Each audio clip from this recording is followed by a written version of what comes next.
مجلس کی صورت میں ایک مکتب عطا فرمائے۔ دنیا کے کسی مذہب میں، کسی مسلک میں تبلیغ دین اور ترویج دین کا ایسا مؤثر ذریعہ نہیں ہے جیسا ذریعہ اللہ نے امام حسین علیہ السلام کے صدقے میں ہمیں عطا فرمایا۔ سامعین گرامی، میں نے ایک حدیث قدسی کو موضوع کلام بنایا ہے۔ کلام خدا دو طرح سے، دو صورتوں میں ہم تک پہنچا ہے، ایک قرآن مجید کی صورت میں، دوسرا حدیث قدسی کی صورت میں۔ قرآن مجید وہ کلام الہی ہے جو معجزہ بن کر آیا ہے، اور حدیث قدسی وہ کلام الہی ہے جو بروجہ اعجاز نازل نہیں ہوا، جو معجزہ بن کر نہیں آیا۔ ایک فرق یہ ہے۔ دوسرا فرق یہ ہے کہ قرآن مجید یہ مضامین بھی خالق کی طرف سے ہیں اور لفظ بھی اللہ کی طرف سے ہے، لیکن حدیث قدسی مضمون وہ ہے جو رب کی طرف سے ہے، لیکن الفاظ وہ ہیں جو سرکار دو عالم کی زبان مبارک سے نکلے۔ تو ایک حدیث قدسی کو موضوع کلام بنائے، ارشاد پروردگار ہے۔ آپ ایک صلوات پڑھیں سارے بلند آواز سے۔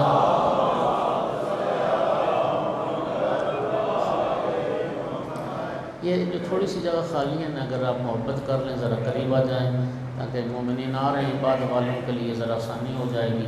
سارے احباب تھوڑی سی محبت فرما لیں، اللہ آپ کو سلامتی عطا فرمائے۔ ایک صلوات سارے۔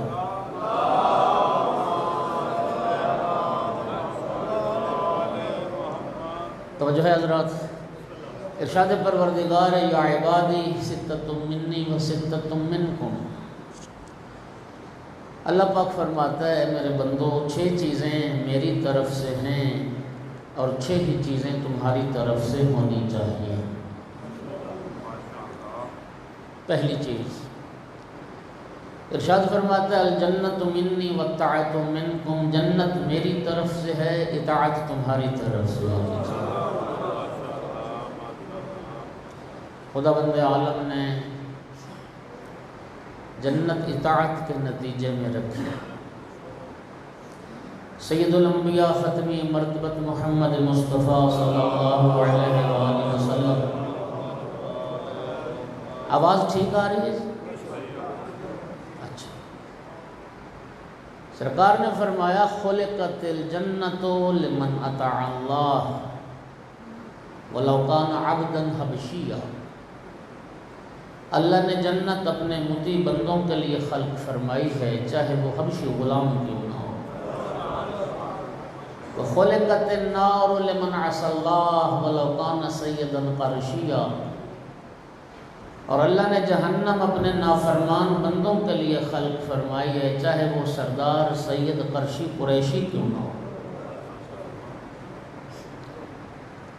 نہج البلاغہ کلمات کے ساتھ تیسرا حصہ جناب امیر علیہ السلام فرماتے ہیں، ان ولی محمد من اطاع اللہ ولو بعدت لحمتہ۔ جناب امیر فرماتے ہیں، محمد مصطفیٰ صلی اللہ علیہ وآلہ وسلم کا دوست وہی ہے جو خدا کا مطیع ہے، چاہے خونی رشتہ کوئی نہ ہو۔ وَإِنَّ عَدُوَّ مُحَمَّدٍ مَنْ عَصَى اللَّهَ وَإِنْ قَرُبَتْ قَرَابَتُهُ۔ اور مولا علی فرماتے ہیں، مصطفیٰ کا دشمن ہے وہ شخص جو خدا کا نافرمان ہے، چاہے خونی رشتہ دار کیوں نہ ہو۔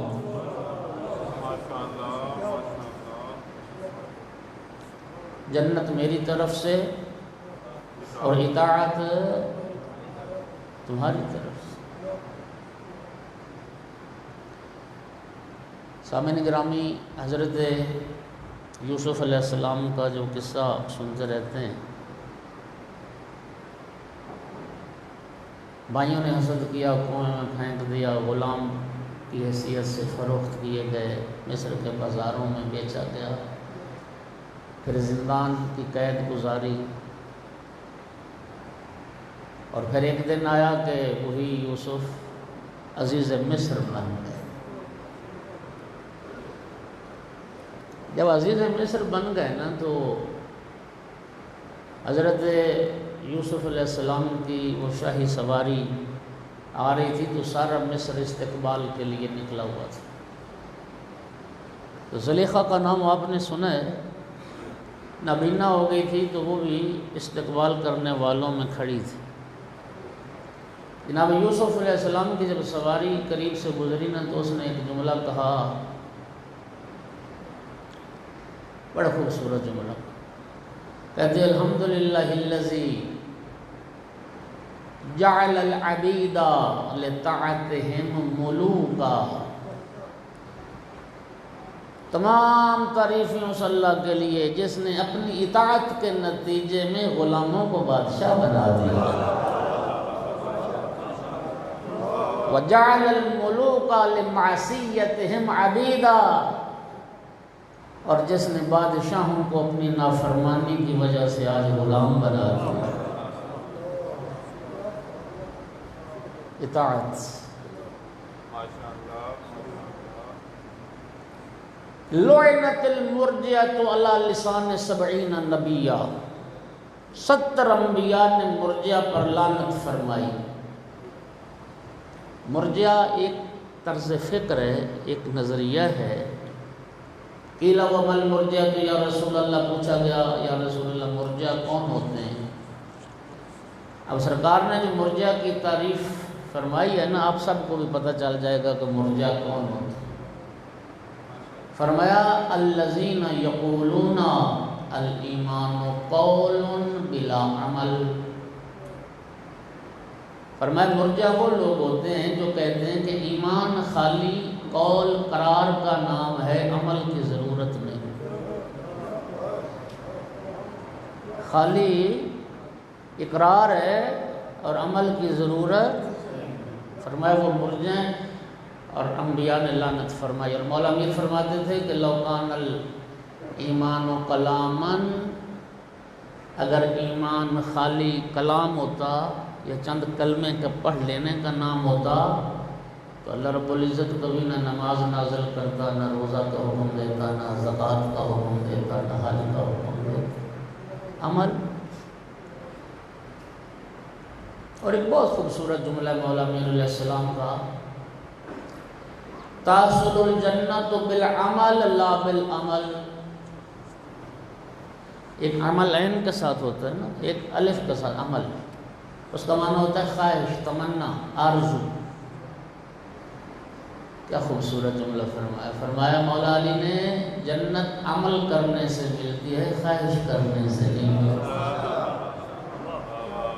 اب خواہش کرنے سے اگر جنت ملنی ہوتی تو کون ہے جسے جنت کی خواہش نہ ہو؟ الناس فی الدنیا بالاموال وفی الآخرۃ بالاعمال، دنیا کی زندگی مال کے ساتھ ہے، آخرت کی زندگی اعمال کے ساتھ ہے۔ جنت رب عطا کرے گا، جنت کس کے لیے؟ دیکھیے جنت معمولی چیز نہیں۔ آیت پڑھتا ہوں، اللہ پاک فرماتا ہے فَمَنْ زُحْزِحَ عَنِ النَّارِ وَأُدْخِلَ الْجَنَّةَ فَقَدْ فَازَ۔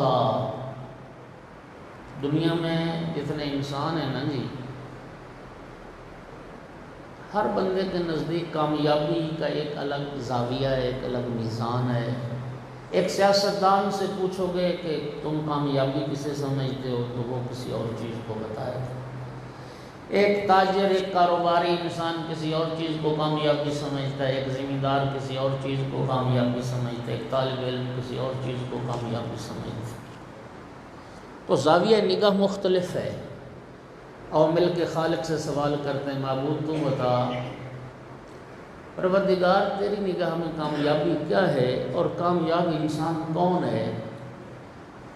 تو ارشاد پروردگار ہو رہا ہے قرآن مجید میں فَمَنْ زُحْزِحَ عَنِ النَّارِ وَأُدْخِلَ الْجَنَّةَ فَقَدْ فَازَ۔ رب فرماتا ہے جسے جہنم سے بچا لیا گیا اور جنت داخل کر دیا گیا وہی شخص ہے جو کامیاب۔ بات سمجھ آئی؟ اصل کامیابی اللہ پاک فرماتا ہے یہ ہے کہ انسان جہنم سے بچ جائے اور جنت پہنچ۔ یہ اصل کام ہے۔ اور یہ کامیابی کیسے نصیب ہوگی؟ اطاعت کے نتیجے۔ اُزْلِفَتِ الْجَنَّةُ لِلْمُتَّقِينَ۔ توجہ چاہ رہا ہوں میں، رب قرآن میں فرماتا ہے جنت متقین کے قریب کی گئی، پھر ایک مقام پہ فرماتا ہے اُعِدَّتْ لِلْمُتَّقِينَ، جنت متقین کے لیے بنائی گئی، جنت متقین کی۔ انسان کوشش تو کرے عمل کے لیے، آگے تو بڑھے۔ معاملہ عجیب ہے، مومن کہتا ہے جی ہم کوئی ابو ذر ہیں، سلمان ہیں، ہم ابو ذر بن سکتے ہیں، سلمان بن سکتے ہیں۔ نہیں، آپ کیا سمجھتے ہیں؟ وہ دروازہ رب نے بند کر دیا جس دروازے پہ ایک چرواہا اٹھا اور پھر اس منزل پہ پہنچا کہ رسول اللہ نے فرمایا ما اضلت الخضراء ولا اقلت الغبراء ولا ذی لحجة اصدق من ابی ذر۔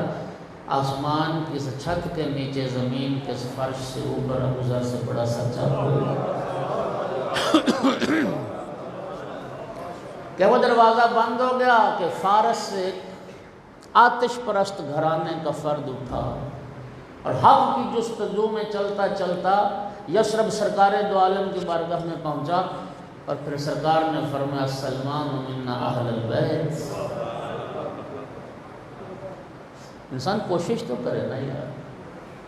اور میں ایک اور بات عرض کیا کرتا ہوں کہ میں اگر سلمان ابو ذر نہیں بن سکتا تو بندے کو شمر یزید بھی نہیں بننا چاہیے، ابن سعد جیسا کردار بھی ادا نہیں کرنا چاہیے، دشمنان آل رسول والا طریقہ بھی اختیار نہیں کرنا چاہیے۔ من اشتاق الی الجنت فقد سارع الی الخیرات۔ مولا علی تو فرماتے ہیں جو جنت کا مشتاق ہوتا ہے وہ جلدی کرتا ہے نیکی کرتا ہے، وہ تو نیکیوں میں جلدی کرتا ہے جو جنت کا مشتاق ہوتا ہے۔ اور فرمایا جو بندہ جنت کا مشتاق ہو اور گناہ نہیں چھوڑتا وہ اپنے ساتھ مذاق کرتا ہے، پھر وہ جنت کا شوق۔ صلوات پڑھ دو محمد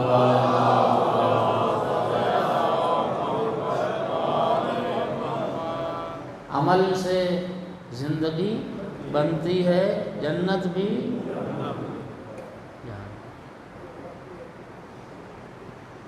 چونکہ 6 چیزیں بیان کرنی وقت تھوڑا ہے، ورنہ یہ 6 مجلس ہیں۔ میں کوشش کرتا ہوں آپ حضرات میرے مزاج کو سمجھتے ہیں، چاہتا ہوں زیادہ سے زیادہ ہم کلام اہل بیت سے آشنا ہوں۔ اور الحمدللہ عزادار بیٹھے ہو، میں سرکار کی ایک حدیث سناؤں آپ کو۔ نبی کریم صلی اللہ علیہ وآلہ وسلم نے ارشاد فرمایا من خرج من بیتہ لیطلب بابا من العلم فہو سالک علی سبیل الجنہ۔ آقا نے فرمایا جو بندہ گھر سے نکلے اس نیت اور ارادے کے ساتھ کہ چلو آج مجلس پاک میں شریک ہوتے ہیں، جی چنیوٹ میں، پنڈی بھٹیاں میں، فتح کی ادھر ادھر، اور مجلس میں جا کے کوئی ایک بات علم کی سیکھ کے آتے ہیں، رسول اللہ نے فرمایا فَهُوَ سَالِكٌ عَلَى سَبِيلِ الْجَنَّةِ، جو اس نیت سے مجلس میں آتا ہے پھر وہ پنڈی بٹیاں کی سڑکوں پر نہیں چل رہا ہوتا، وہ جنت کے راستے پر چل رہا ہوتا۔ علم کا راستے، جنت کا راستہ۔ چھٹے امام نے فرمایا تھا حدیث واحد تاخذ عن صادق خیر لک من الدنیا وما فیہا۔ ایک سچے امام کی ایک حدیث، ایک سچے ہادی کی ایک حدیث معصوم فرماتے ہیں تمہارے دنیا و ما فیہا سے بہتر ہے، دنیا میں جو کچھ ہے اس سے بہتر ہے تمہارے لیے ہادی برحق کا ایک فرق۔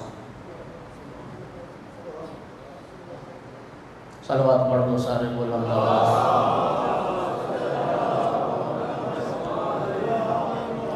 جنت میری طرف سے، اطاعت تمہاری طرف۔ دوسری چیز ارشاد فرمایا کہ الرزق منی والشکر منکم، رزق میری طرف سے، شکر تمہاری طرف سے۔ رازق فرماتا ہے اللہ میں ہوں، لیکن تم شکر ادا کرو۔ اور شکر کا فلسفہ کیا ہے؟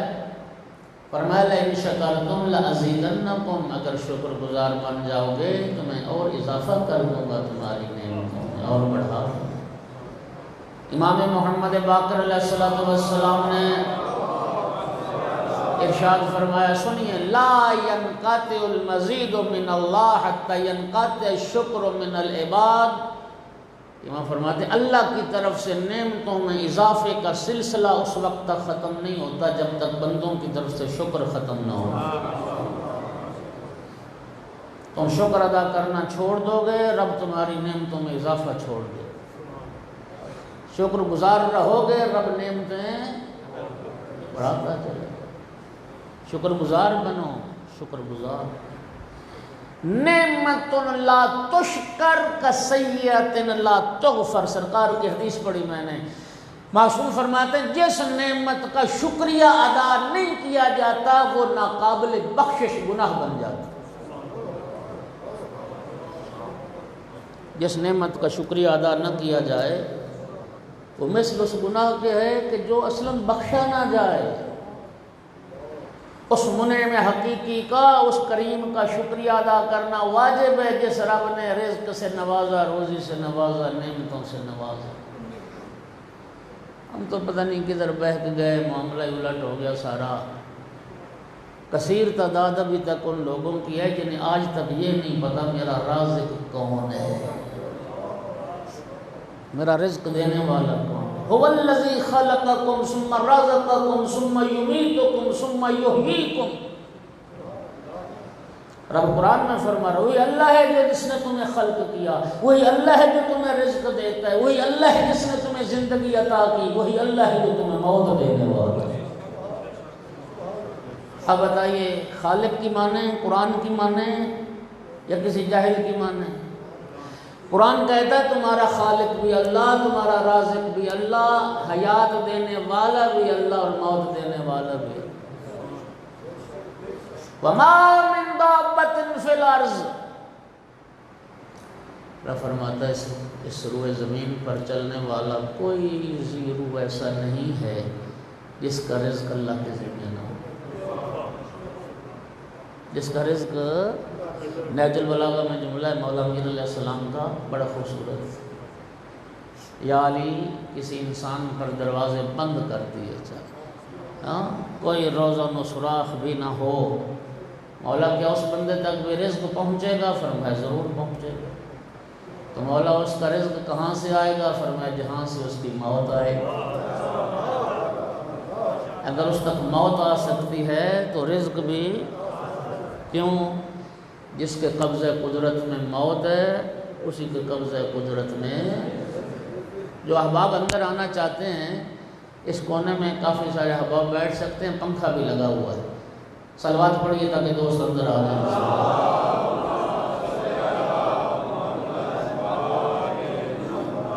پھر بھی بلند آواز سے صلوات پڑھ رہے ہیں۔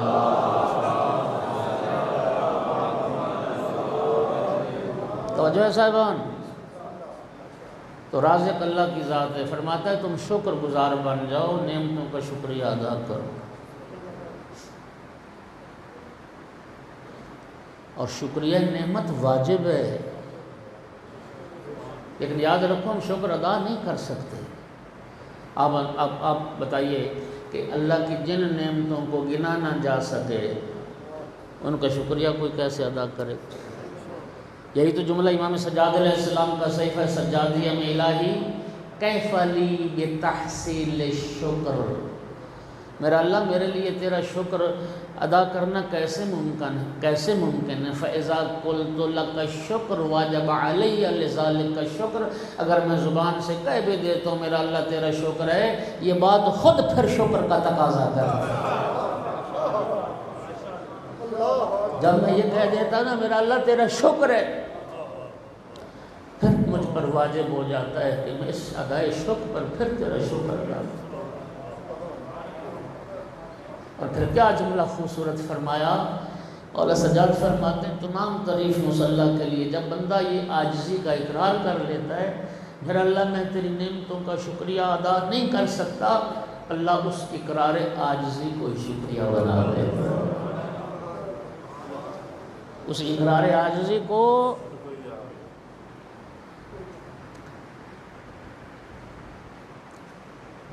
اور ایک جملہ اور بھی بڑا خوبصورت ہے، گھبرا تو نہیں رہے؟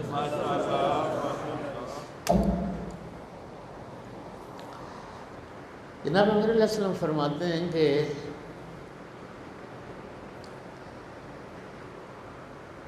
جس چیز کی ضمانت رب نے لی ہے، تعجب ہے ابن آدم سے کہ جس چیز کی ضمانت رب نے لی ہے اسی چیز کے بارے پریشان رہتا ہے۔ مولا فرماتے ہیں جس چیز کی ضمانت اللہ نے لے لی اس چیز کی فکر تمہیں فرض سے غافل نہ کرے۔ مولا فرماتے بندوں نے یہ سمجھ لیا ہے کہ ہماری جنت کا ضامن اللہ ہے، لیکن رزق ہم نے خود تلاش کرنا ہے اور خود کوشش کرنی ہے۔ مولا علی فرماتے ہیں نہیں، رزق کی ضمانت اس نے لی، جنت تم نے خود تلاش کرنی ہے۔ اور جناب کا بہت ہی خوبصورت جملہ فرماتے ہیں رزق کے معاملے میں توکل علی اللہ پرندوں سے سیکھو۔ صبح نکلتے ہیں روزی کی تلاش میں، شام جب واپس آتے ہیں نا پرندے، کسی پرندے کی چونچ میں آنے والے کل کے لیے کوئی دانہ نہیں ہوتا۔ کیوں؟ اس لیے کہ ان پرندوں کو یقین ہے جس رب نے آج روزی دی وہ کل بھی دے۔ نبی پاک نے بھی یہی فرمایا تو جو روزی کے لیے پریشان رہتا ہے تو کل ہوگا وہ نہیں ہوگا۔ پرندوں سے سیکھو توکل علی اللہ۔ بابا بلے شاہ نے نا مولا علی کے اس فرمان کو نظم کیا 4 مصروں میں۔ بابا بلے شاہ کہتا ہے اسماناں تے اڑدے پنچھی ویکھتے سی کی کر دے نے، اسماناں تے اڑدے پنچھی ویکھتے سی کی کر دے نے، نہ وہ کر دے رزق ذخیرہ نہ وہ بھوکے مر دے نے، نہ وہ کر دے رزق ذخیرہ نہ وہ بھوکے مردے نے، کدی کسے نے پنکھ پکھیرو بھوکے مردے ویکھے نے، بندے ہی کر دے رزق ذخیرہ بندے ہی بھوکے مردے۔ نعرہ حیدر الرزق منی والشکر، شکر گزار بن، شکر گزار الحمدللہ رب العالمین۔ اور ایک حدیث میں مولا امیر نے فرمایا پتہ ہے شکر کیا ہے؟ مولا امیر المومنین فرماتے ہیں اللہ کی دی ہوئی نعمت سے اس کی نافرمانی نہ کر یہی شکریہ نعمت ہے۔ اللہ کی دی ہوئی نعمت سے پھر ایک مقام پہ فرمایا اجتناب المحارم تمام الشکر، فعل حرام سے بچ جانا ہی یہ اصل شکریہ ہے، حرام سے بچ جانا ہی اصل شکر۔ الرزق منی والشکر منکم، 2 باتیں ہوگی۔ تیسری بات ارشاد پروردگار ہوتا ہے البلاء منی والصبر منکم، آزمائش امتحان بلا اللہ پاک فرماتا ہے یہ میری طرف سے ہوتا ہے، میں آزماتا ہوں اپنے بندوں کو، لیکن میری آزمائش پہ صبر کرنا تمہارا کام۔ اللہ پاک قرآن مجید میں بار بار تاکید مؤکد کلام ہے رب کی، وَلَنَبْلُوَنَّكُمْ بِشَيْءٍ مِّنَ الْخَوْفِ وَالْجُوعِ وَنَقْصٍ مِّنَ الْأَمْوَالِ وَالْأَنفُسِ وَالثَّمَرَاتِ۔ خدا فرما رہا ہم ضرور تمہیں آزمائیں گے، تمہارا امتحان لیں گے، یہ دنیا ہے ہی امتحان کا گھر، یہ دار بلا ہے، ضرور آزمائیں گے، خوف کے ذریعے، بھوک کے ذریعے، مال کی کمی کے ذریعے، جانوں کی کمی کے ذریعے، بیٹا مر گیا، بھائی مر گیا، باپ چلا گیا، ماں چلی گئی، والثمرات اور پھلوں کی کمی کے ذریعے سے ضرور آزمائیں گے، امتحان ہوگا تمہارا امتحان ہوگا۔ اور پھر کیا؟ فرمایا بشر الصابرین، میرا محبوب جو صبر کرے نا میری آزمائش پر انہیں جنت کی بشارت دے، صبر کرنے والوں کو جنت کی صبر۔ البلاء زین للمومن، بلا مومن کے لیے زینت ہے، آزمائش مومن کے لیے زینت ہے۔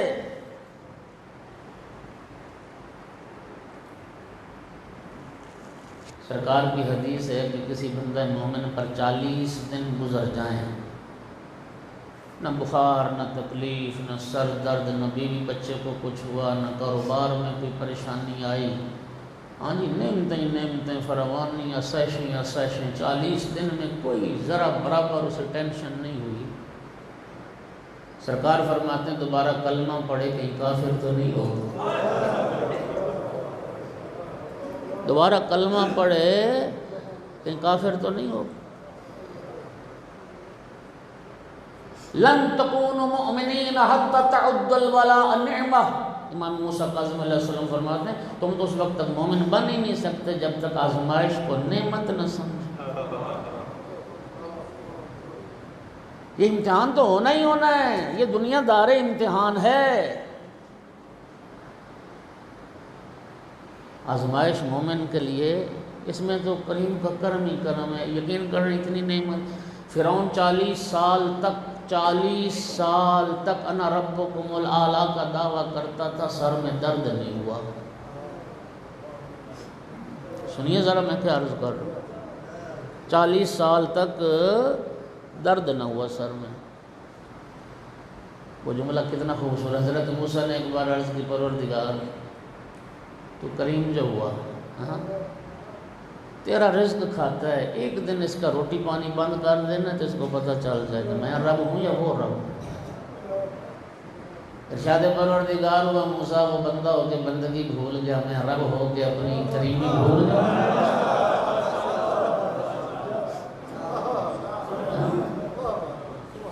میں اپنی کریمی بھول، کہاں بھاگ کے جائے گا فرعون؟ دعا کمیل میں جملہ ہے نا مولا امیر کا، لا یمکن الفرار من حکومت، پروردگار تیری حکومت سے کوئی کہاں بھاگے گا، کوئی کہاں فرار کر سکتا ہے، کہاں جائے گا کوئی جتنا بڑا بھی نافرمان ہو جائے۔ اور سن لو، آپ سمجھتے ہیں کہ جی یزید کو اتنا اقتدار کیوں مل گیا، وہ فرعون کو اتنا کیوں مل گیا، وہ نمرود؟ رب قرآن میں فرماتا انما نملی لہم لیزدادوا اسما، اللہ قرآن میں فرما رہا ہے ہم ظالموں کی رسی ڈھیلی چھوڑ دیتے ہیں، ہم ظالموں کو مہلت اس لیے دیتے ہیں تاکہ اور گناہ کر لیں تاکہ جہنم میں جو ان کے لیے عذاب علیم تیار ہوا ہے اس کے حقدار ہو جائیں۔ ظالم کو اس لیے مہلت دیتے ہیں، اسے تکلیف ہی نہیں ہوتی، مومن مشکلات میں گھرا رہتا ہے، اور یہ زینت ہے مومن کے لیے۔ اللہ پاک فرماتا ہے آزمائش ہونی ہے لیکن صبر کرنا تمہارا کام ہے۔ قدردان بیٹھو، جملہ سنو۔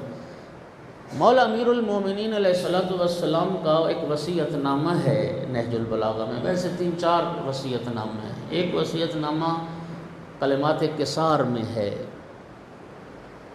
ایک وصیت نامہ مکتوبات کے باب میں ہے، ایک وصیت نامہ خطوط کے باب میں ہے، ایک خطبات کے باب میں، 3 وصیت نامہ ہے۔ اجازت مولا نے تمہارے لیے وصیت فرمائی، فرمائے اوصیکم بخمس لو ضربتم الیہا آباط الابل لکانت لذالک اہلا، فرماتے ہیں میں تمہیں 5 باتوں کی وصیت کرتا ہوں، اور یہ 5 باتیں اتنی قیمتی ہیں کہ اگر تم اونٹوں پر سوار ہو کر صحراؤں کی خاک چھان مارو اور ان 5 باتوں کا علم حاصل کر سکو تو یہ 5 باتیں اس قابل ہیں کہ ان کے لیے اتنی مشقت اٹھائی جائے، صحرا نوردی کی جائے، صحراؤں کی خاک چھانی جائے۔ وہ 5 باتیں جو آج اس فتح کی مسجد فاطمۃ الزہرا میں بغیر تمہیں صحرا نوردی اور زحمت کی حاصل ہو رہی۔ تو کیا ہیں 5 باتیں؟ پہلی بات مولا علی فرما رہے میری وصیت ہے، اللہ یرجون احد منکم الا ربا، میں تمہیں وصیت کرتا ہوں رب کے سوا کسی پر امید نہ رکھنا۔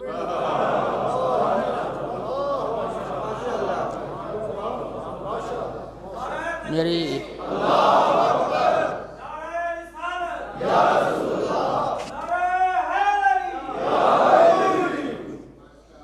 میری پہلی وصیت، رب کے سوا کسی سے امیدوں کا مرکز رب کو بنانا، اور اللہ سے امیدیں کیوں رکھنا؟ صحیفہ سجادیہ میں مولا امام سجاد علیہ السلام کا جملہ ہے، الحمدللہ الذی لا ينقطع رجاء من رجا، تمام تعریفیں اس اللہ کے لیے کوئی امید لگا لیتا ہے تو مایوس نہیں کرتا۔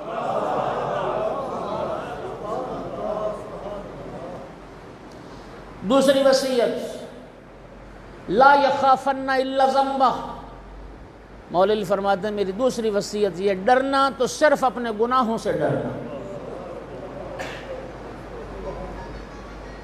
جس سے ڈرنا چاہیے نا وہ انسان کے گناہ ہے جو ہمیں بدعاقبت بنا دیں گے۔ اپنے گناہوں سے ڈرو، اللہ کی نافرمانی سے ڈرو، معصیت خدا سے ڈرو۔ دو وصیتیں۔ تیسری وصیت، یہ جو میں عرض کر رہا ہوں نا، خدا کی قسم کھا کے کہتا ہوں یہ شاہ ولایت کا کلام ہے، اور اصل ولایت یہی ہے۔ تیسری وصیت، لا یستحین احد منکم اذا سئل عما لا یعلم ان یقول لا اعلم۔ کیا خوبصورت بات کی میرے مولا نے۔ فرماتے ہیں جب تم سے کوئی سوال کیا جائے اور اس کا جواب تم نہیں جانتے ہو نا، پھر شرم نہ کرو، کہہ دو میں نہیں جانتا۔ آپ نے مزہ ہی نہیں آیا، ہاں جی، لطف نہیں لیا مولا کے اس نے۔ جب کوئی بات پوچھی جائے اور تمہیں اس کا علم نہیں ہے تو پھر اپنی طرف سے عالم مت بنو، کہہ دو میں نہیں جانتا۔ اور جناب کی حدیث ہے لا ادری نصف العلم، جو بندہ کہتا ہے نا کہ میں نہیں جانتا یہ آدھا علم ہے۔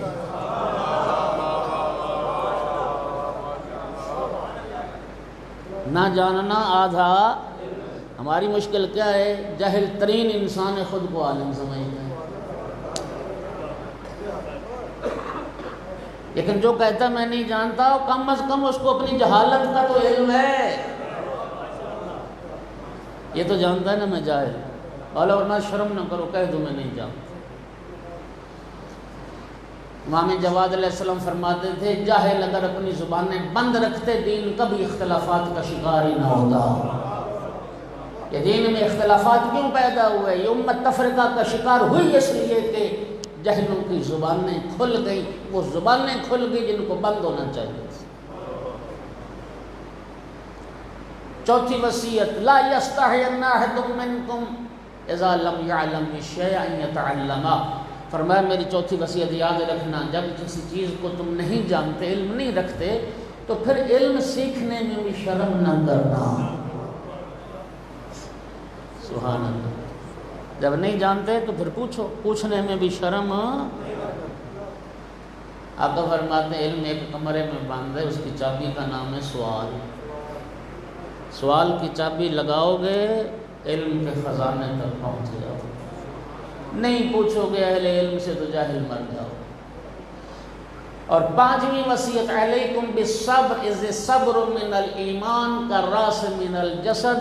فرمایا میں تمہیں صبر کی وصیت کرتا ہوں، صبر کرنا آزمائش پر، مشکلات پر، اس لیے کہ صبر کا ایمان سے وہی رشتہ ہوتا ہے جو سر کا بدن سے رشتہ ہوتا ہے۔ اس بدن میں خیر نہیں ہے جس کے ساتھ سر نہیں ہے، اس ایمان میں بھی خیر نہیں ہے جس میں صبر نہیں ہے۔ صلوات پڑھو محمد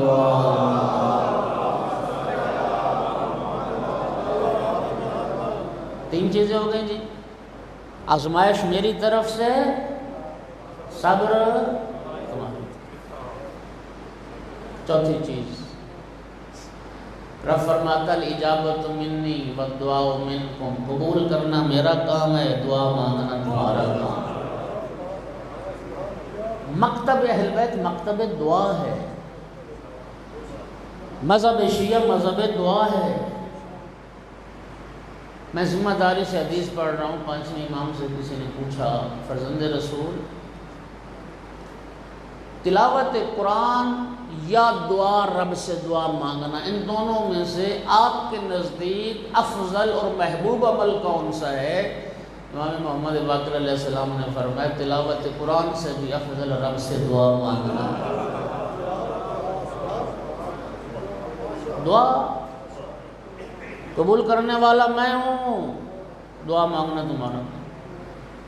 وَإِذَا سَأَلَكَ عِبَادِي عَنِّي فَإِنِّي قَرِيبٌ أُجِيبُ دَعْوَةَ الدَّاعِ إِذَا دَعَانِ۔ میرا محبوب، میرے بندے جب آپ سے میرے بارے میں پوچھیں تو میرے بندوں کو بتا دیں میں تو بہت قریب، میں تو اپنے بندوں کے قریب ہوں۔ مجیب دعوت الداع اذا دعان، جب بھی کوئی پکارنے والا پکارتا ہے میں اس کی آواز پہ لبیک کہتا ہوں۔ فلیستجیبوا لی، میرے بندوں کو چاہیے کہ مجھے پکاریں۔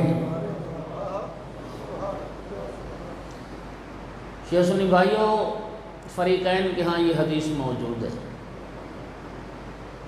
کہ جب بندہ مومن نماز پڑھتا ہے نا جی، اور نماز پڑھنے کے بعد کوئی بندہ اگر دعا کے لیے ہاتھ بلند نہیں کرتا، رب سے سوال نہیں کرتا، ارشاد پروردگار ہوتا ہے ملائکہ اس کی نماز اس کے منہ پہ مارو، میں اس کی عبادت کا محتاج نہیں ہوں، میں تو صرف یہ چاہتا ہوں مجھے بے نیاز سمجھے، خود کو نیاز مند سمجھے، مجھے غنی سمجھے، خود کو فقیر سمجھے، مجھے حاجت روا سمجھے، خود کو حاجت مند سمجھے، مجھ سے مانگے میں عطا کروں۔ نحن الفقراء، اور یہی وہ چیز ہے جو رسول اللہ فرماتے تھے الفقر فخری، سرکار فرماتے تھے یہ فقر میرا فخر ہے۔ کیا مطلب؟ یعنی اس کریم کا فقیر ہونا، بارگاہ رب العزت میں فقیری، رسول اللہ فرماتے ہیں یہ میرا فخر۔ مانگو، دعا مانگو۔ جناب ابراہیم علیہ السلام کی رب نے صفت قرآن میں اواہ حلیم، اواہ کا معنی سب سے، رجل دعا سب سے زیادہ دعا کرنے والے، دعا مانگو۔ جو چیز میں نے روایت میں پڑھا تسمہ ٹوٹ جائے نا وہ بھی رب سے مانگو، اور اس سے آگے تم کیا مانگ لو۔ ایک حدیث میں نے یہ بھی پڑھا رب سے تھوڑا نہ مانگو کبھی بھی، ہائے ہائے، میں حدیث پڑھی، سرکار فرماتے ہیں اپنی حیثیت کے مطابق نہ مانگو، اس کی شان کے مطابق۔ اور میں نے یہ جملہ پڑھا، اللہ پاک فرماتا ہے حدیث قدسی کا جملہ کہ میرے سارے بندے، اب کتنے ارب خرب، اربوں میں ہے نا تعداد، رب فرماتا ہے میرا ہر بندہ مجھ سے اتنی بڑی کائنات کا سوال کرے اور میں ہر بندے کو کائنات عطا کر دوں، میرے خزانے میں اتنی بھی کمی نہیں ہوگی جتنی سمندر کے پانی سے سوئی کی نوک تر کرنے سے کمی ہے۔ بس کیا کوئی کمی ہے؟ لا تفنی خزائنہ، اس کے خزانے ختم نہیں ہوتے، وہ صاحب کن فیکون ہے، کن فیکون۔ پکارو، مانگو، رب سے مانگو، دعا کرو پروردگار سے، وہ دعاؤں کو سننے والا ہے۔ اور دعائیں، اچھا ہمارا دعا کے معاملے میں نا ایک عجیب معاملہ ہے، وہ یہ ہے کہ جو ہماری دعائیں قبول ہو گئیں، جو نعمتیں رب نے دے دی وہ تو ہمیں یاد نہیں، جو ایک آدھ دعا قبول نہیں ہوئی وہی یاد ہے،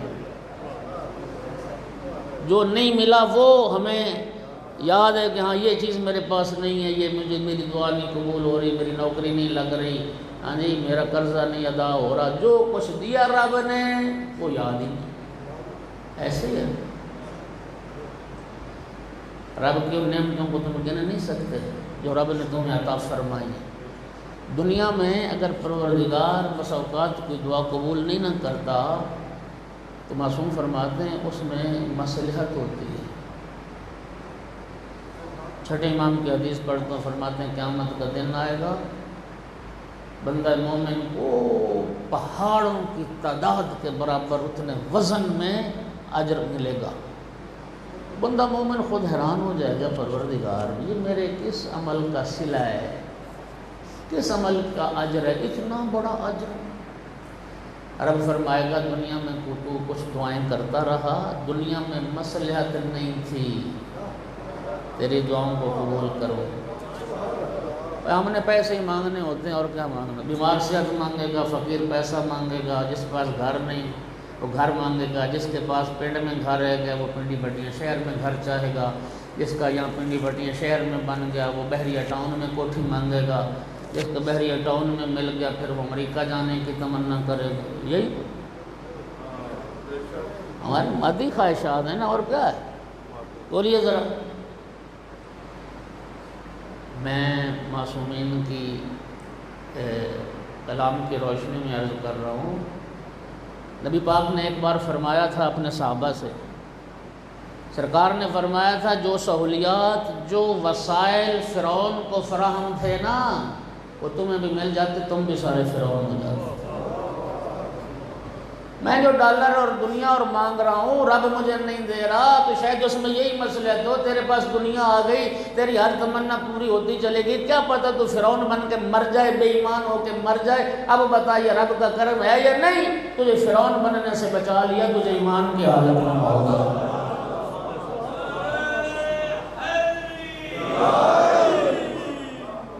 پروردگار یہ اجر کس عمل کا، یہ صلہ کس عمل کا؟ ارشاد ہوگا دنیا میں تو کچھ دعائیں کرتا رہا، وہ دعائیں مصلحت نہیں تھی، میں نے تیری دعائیں قبول دنیا میں نہیں کی، ان قبول نہ ہونے والی دعاؤں کا صلہ تجھے آخرت میں دیا جائے گا. جملہ اگلا ہے جو قابل توجہ.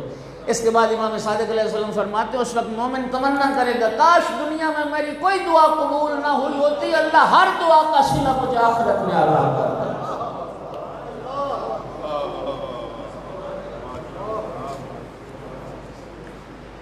الاجابۃ منی والدعاء منی، قبول کرنا میرا کام ہے اور دعا مانگنا ہمارا کام. کتنی باتیں ہو گئی؟ پھر فرماتے القضاء منی والرضا منکم، قضاء و قدر فیصلے میرے ہیں، ان پہ راضی رہنا تمہارا کام ہے. میرے فیصلے پہ راضی رہنا تمہارا کام. حدیث قدسی میں ایک مقام پہ فرماتا ہے من لم یشکر علی نعمائی ولم یرضى بقضائی ولم یصبر علی بلائی فلیخرج من ارضی وسمائی فلیطلب ربا سوائی. رب فرماتا ہے جو میری نعمت کا شکریہ ادا نہیں کرتا، میری قضا پہ راضی نہیں رہتا، میری آزمائش پہ صبر نہیں کرتا، اس کو چاہیے میرے ارض و سما سے نکل جائے، میرے علاوہ کوئی اور اپنا رب بنا لے.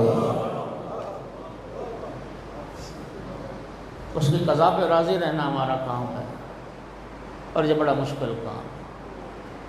حضرت داؤد علیہ السلام سے امت نے سوال کیا یا نبی اللہ پاک سے یہ تو پوچھ کے بتا دیں کہ کوئی نشانی تو بتا دے کہ ہمیں پتہ چل جائے کہ ہمارا رب ہم سے راضی ہو گیا، اللہ کی رضا کی کوئی نشانی مل جائے ہمیں. جناب داؤد علیہ السلام نے سوال کیا، خالق کی طرف سے ارشاد ہوا داؤد میرے بندوں کو بتا دو میری رضا کو معلوم کرنے کا طریقہ تو بڑا آسان ہے، میرے بندوں کو کہہ دو جو مجھ سے راضی ہے میں اللہ اس سے راضی ہوں، جو میرے فیصلوں پہ راضی ہے میں اللہ اس سے. خدا جانتا ہے محمد و آل محمد کا گھرانہ یہ واحد گھرانہ ہے جن کی زبان سے لفظ کائنات نے سنے رضن بقضائے کا و تسلیما لامرک. میرا اللہ حسین تیرے فیصلے پر راضی ہے.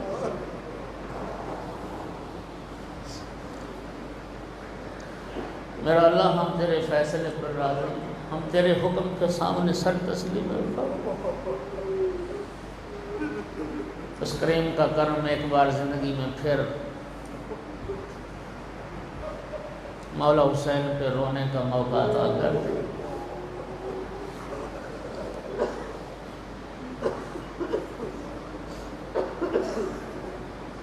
28 رجب کو امام حسین نے مدینہ چھوڑا تھا، اور مدینہ چھوڑا تھا خوشی سے نہیں چھوڑا تھا. زیارت ناہیہ کا جملہ ہے السلام علی النازحین عن الاوطان، میرا سلام اس خاندان اطرت و طہارت پر جن سے زبردستی وطن چھڑوایا گیا. وطن تو ہر کسی کو پیارا ہوتا ہے، سلام ان ہستیوں پر جن سے زبردستی وطن چھڑوایا گیا. اس لیے کہ جو اپنی رضا سے وطن چھوڑتا ہے نا وہ مدینے سے روتا ہوا تو نہیں نکلتا.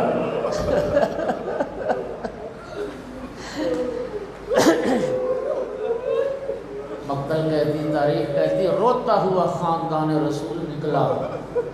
ایک روایت ہے عروہ غفاری ایک رسول اللہ کے صحابی تھے. عروہ بہرے تھے، سنائی کچھ نہیں دیتا تھا، اور جملہ لکھا ہے کہ کانا لا یسمع صوت الرعد، بجلی کی کڑک، بادل کی گرج وہ بھی نہیں سن سکتے تھے.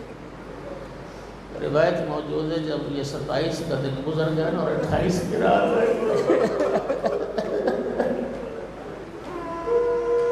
آدھی رات کو بستر سے اٹھ بیٹھا عروہ غفاری، بیوی سے پوچھتا ہے مجھے مستورات کے رونے کی آوازیں پتہ کرو کون ہے. بیوی نے بتایا یہ علی کی بیٹیاں رو رہی،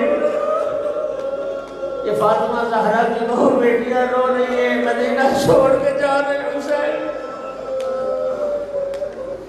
اجرکم علی اللہ، اجرکم علی اللہ. تیاری شروع ہوئی. ام المومنین جناب ام سلمہ امام حسین کے قریب آ کے فرمایا حسین بیٹا مدینہ چھوڑ کے جا رہے ہو، ہمارے دل دکھی کر کے جا رہے ہو. فرمایا بیٹا میں تمہیں سفر سے نہیں روکتی، لیکن جس طرف تمہارا جی چاہے چلے جانا، عراق کا سفر اختیار نہ کرنا. کیوں نانی اماں؟ حسین بیٹا میں نے تیرے نانا سے سنا عراق پر ایک سرزمین ہے جسے کربلا کہتے ہیں، اور میں نے تیرے نانا سے سنا کہ اس سرزمین کربلا پر میرا حسین 3 دن کا بھوکا پیاسا علاج اور روحانہ ذبح کیا جائے گا. بیٹا کربلا کا سفر اختیار نہ کر. عرض کی نانی اماں آپ کو میرے نانا نے اطلاع دی تو کیا مجھے اطلاع نہیں دی؟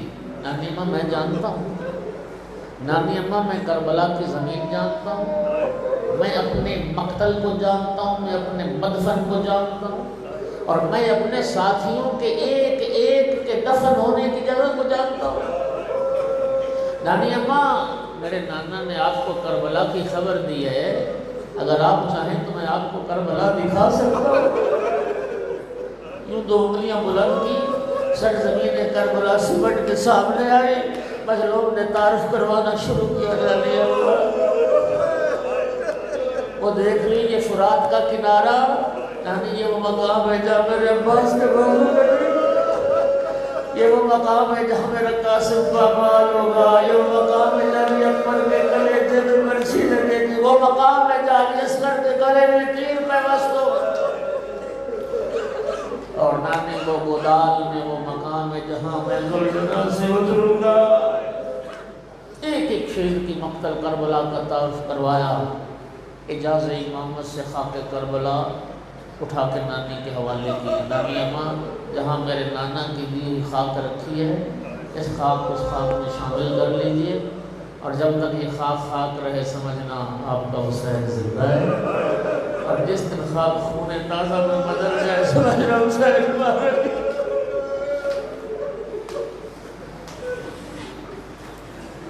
اجرکم علی اللہ. بس آخری جملہ کہہ رہا ہوں. وداع کے لیے مظلوم کربلا نانا کی قبر پہ آئے. نانا آپ کی امت مجھے مدینہ میں رہنے نہیں دیتی. نانا میں آپ کی قبر چھوڑ کے جا رہا ہوں. نانا کی قبر پہ ہاتھ رکھ کے ایک جملہ فرمایا، اللہم ان ھذا قبر نبیک، میرا اللہ یہ تیرے نبی کی قبر ہے، وانا ابن بنت نبیک، اور میں تیرے نبی کی بیٹی کا بیٹا حسین. اللہم اخبر لی ما هو لک رضا ولرسولک رضا، میرا اللہ میرے لیے اس عمل کو اختیار فرما جس میں تیری بھی رضا ہو، تیرے رسول کی بھی رضا ہو. میرا اللہ تو جانتا ہے حسین معروف سے محبت کرتا ہے، منکر سے نفرت کرتا ہے. بعض نے لکھا کہ دعا کرتے کرتے نا نانا کی قبر پہ تھوڑی دیر کے لیے آنکھ لگتی. آنکھ جو لگی، سرکار کی زیارت ہوئی اور ایک جملہ رسول اللہ نے فرمایا، بیٹا بیٹا حسین، اللہ نے جنت میں جو تیرے لیے درجات رکھے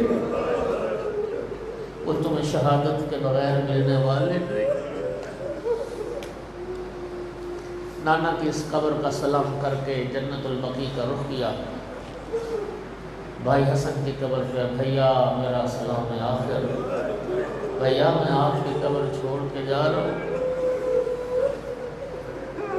بھائی کا سلام کرنے کے بعد ماں زہرا کی قبر کا رخ کیا۔ ارباب مقاتل نے لکھا کہ جب نانا کی قبر پہ جا رہے تھے اور بھائی کی قبر پہ جا رہے تھے نا تو بڑے آرام سے چل رہے تھے، بڑے اطمینان کے ساتھ، بڑے وقار کے ساتھ، وہ عظمت کا پہاڑ جا رہا ہو تھم تھم کے قدم رکھتے ہوئے۔ لیکن جب رخ کیا نا ماں زہرا کی قبر کا، آزاد اس طرح دوڑ کے ماں کی قبر پہ آئے، جیسے بچہ دوڑ کے ماں کے دامن سے لپٹ جاتا ہے، خود کو ماں کی قبر پہ گرا دیا۔ اماں میرا سلام آخر، اماں اب حسین چراغ جلانے نہ آئے گا، اماں میں اب مدینہ چھوڑ کے جا رہا ہوں۔ اور سلام کیا، السلام علیکم یا اللہ۔ اماں آخری سلام قبولو۔ قبر زہرا سے 3 جواب آئے۔ ایک جواب، علیک السلام یا غریب الام، میرا پردیسی بیٹا میرا بھی سلام۔